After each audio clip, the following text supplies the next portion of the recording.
ನಮ್ಮ ಕರ್ನಾಟಕ ರಾಜ್ಯದಲ್ಲೇ ಈಗ ಏನು ಹೋಟೆಲ್ ರೆಸ್ಟೋರೆಂಟ್ ಅವ್ರಿಗೆ LPG ಅಭಾವದ ವಿಚಾರನ ನನ್ನ ಗಮನಕ್ಕೆ ತಂದಂತ ಸಂದರ್ಭದಲ್ಲಿ ರಾಜ್ಯ ಸರ್ಕಾರದಲ್ಲಿ ನಡೀತಾ ಇರೋ ಸದನದಲ್ಲಿ ಶೂನ್ಯ ವೇಳೆಯಲ್ಲಿ ಯಾರು LPGಯ ಅಭಾವದ ಕಾರಣರು ಮತ್ತು ಯಾವ ರೀತಿ ಇದು ಬಗೆಹರಿಸಬೇಕು ಅನ್ನೋದನ್ನ ನಮ್ಮ ಸರ್ಕಾರಕ್ಕೆ ಪ್ರಶ್ನೆಯನ್ನ ಮಾಡಿದಂಥದ್ದು ನಿಜ.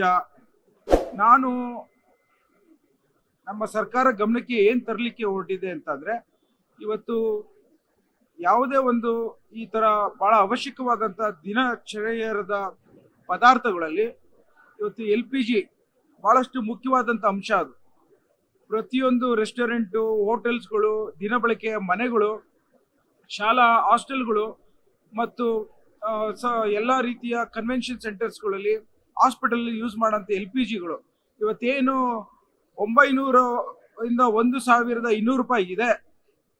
ಆಚೆ ಮಾರ್ಕೆಟ್ಗಳಲ್ಲಿ 2000 ರೂಪಾಯಿ ಆಗಿದೆ. ರೆಸ್ಟೋರೆಂಟ್ಗಳು ಕೊಡಂತ 2000 ರೂಪಾಯಿದು 4000 ರೂಪಾಯಿ ಆಗಿದೆ. ಇದು ಯಾರು ಕಾರಣಕರ್ತರು ಅನ್ನೋದು ವಿಚಾರನ ಜನದ ಅರಿವಿಗೆ ತರುವಂತ ಒಂದು ಪ್ರಯತ್ನ ಒಂದು ಕಡೆ ಆದ್ರೆ, ನಮ್ಮ ಸರ್ಕಾರ ಯಾವ ರೀತಿ ಜನರ ಹಿತಕ್ಕೆ ನಾವು ನಿರ್ವಹಣಾ ವ್ಯವಸ್ಥೆನ ಜವಾಬ್ದಾರಿ ತೆಗೆದುಕೋಬೇಕು ಅನ್ನೋ ಒಂದು ಪ್ರಶ್ನೆಗೆ ನಾನು ಮಂತ್ರಿಗಳಿಗೆ ಹಾಕಿದ್ದೆ.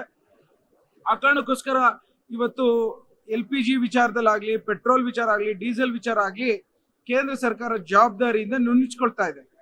ಹೌದು, ಇವತ್ತು ಇರಾನ್ ಮತ್ತು ಅಮೆರಿಕದವರ ಯುದ್ಧದ ಮಧ್ಯೆ ಏನು ಅಜ್ಮತ್ ಆ ಒಂದು ಕೆನಾಲಿಂದ ಬರುವಂತ 40% ಶೇಕಡವಾರು ಆಯಿಲ್ ನಿಂತೋಗಿರುವಂತ ಸನ್ನಿವೇಶದಲ್ಲಿ, ರಷ್ಯಾದಿಂದ 60% ಆಮದು ಮಾಡೋಂಥ ಸನ್ನಿವೇಶದಲ್ಲಿ ಅಮೆರಿಕದವರು 1 ತಿಂಗಳು ಆಮದು ಮಾಡ್ಲಿಕ್ಕೆ ಅವಕಾಶವನ್ನ ಮಾಡಿಕೊಟ್ಟಿರೋಂಥ ಪ್ರಶ್ನೆ ಒಂದು ಕಾರಣ ಆಗಿದೆ. ಇವತ್ತು ವಿರೋಧ ಪಕ್ಷದವರು ಹೇಳಿದ್ರು, ನೀವು ಪ್ರಶ್ನೆ ತೆಗೆದಿರೋ ಜೊತೆಗೆ ಯಾವ ರೀತಿ ಇದನ್ನ ಬದಲಾವಣೆ ಮಾಡ್ಲಿಕ್ಕೆ ನಿಮ್ಮ ಸಲಹೆಗಳು ಏನು ಅಂತ ಕೇಳಿದ್ದಕ್ಕೆ, ಒಂದು, ಭಾರತ ದೇಶ ಸಾರ್ವಭೌಮತ್ವ ದೇಶ.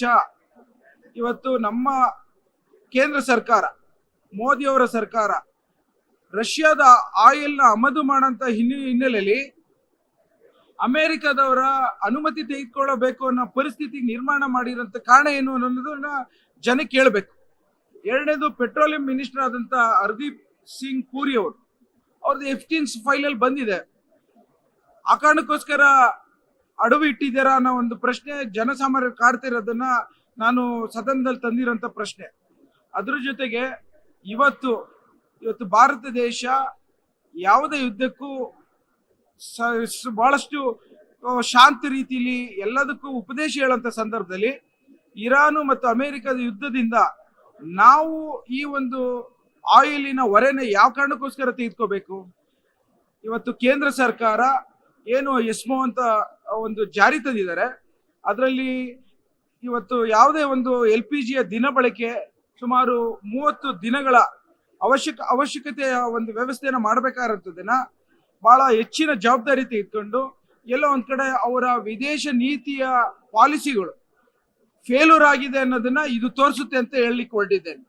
ಆ ಕಾರಣಕ್ಕೋಸ್ಕರ ಮುಂದಿನ ದಿನಗಳಾದರೂ ಕೇಂದ್ರ ಸರ್ಕಾರ ವಿದೇಶ ನೀತಿಗಳನ್ನ ಬದಲಾವಣೆ ತಂದು ಇಂಥ ಪರಿಸ್ಥಿತಿಗೆ ಭಾರತ ದೇಶವನ್ನ ಸಿಲುಕಿಸಿದಲೆ ಎಲ್ಲ ರೀತಿಯಲ್ಲೂ ಸಮಸ್ಯೆನ ಬಿಗಡಿಸೋದ್ರಿಂದ ಹೊರಗಡೆ ತರಬೇಕನ್ನೋ ಜವಾಬ್ದಾರಿನ ಕೇಂದ್ರ ಸರ್ಕಾರದ ಹೊರಬೇಕು ಅನ್ನೋದು ನನ್ನ ಒಂದು ವಾದ ಅಂತ ಹೇಳಲಿಕ್ಕೆ ಇಚ್ಛೆ ಪಡ್ತೇನೆ ನಾನು.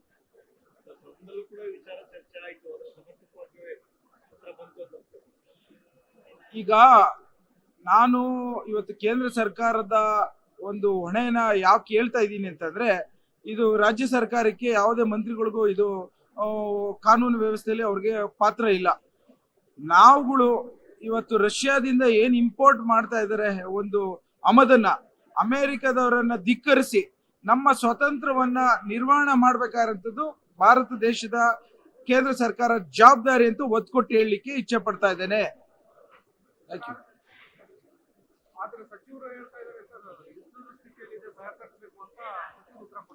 ಆ ವಿಚಾರದಲ್ಲಿ ನನಗೂ ಸಮಾಧಾನ ಇಲ್ಲ. ನಮ್ಮ ಸಚಿವರು ಹೇಳಿರೋಂತ ಉತ್ತರ ನಾನ್ ಕೇಳ್ತಿರೋಂಥದ್ದು, ಇದು ಕೇಂದ್ರ ಸರ್ಕಾರದವರು, ಮೋದಿ ಸರ್ಕಾರದವರು ಜನಸಾಮಾನ್ಯರ ಕಷ್ಟ ಸುಖಗಳಿಗೆ ಉತ್ತರ ಕೊಡುವಂತ ಕೆಲಸ ಮಾಡಬೇಕು. ಅಮೆರಿಕದವರ ಕಪಿ ಮುಷ್ಟಿಯಿಂದ ಹೊರ ಬರಬೇಕು.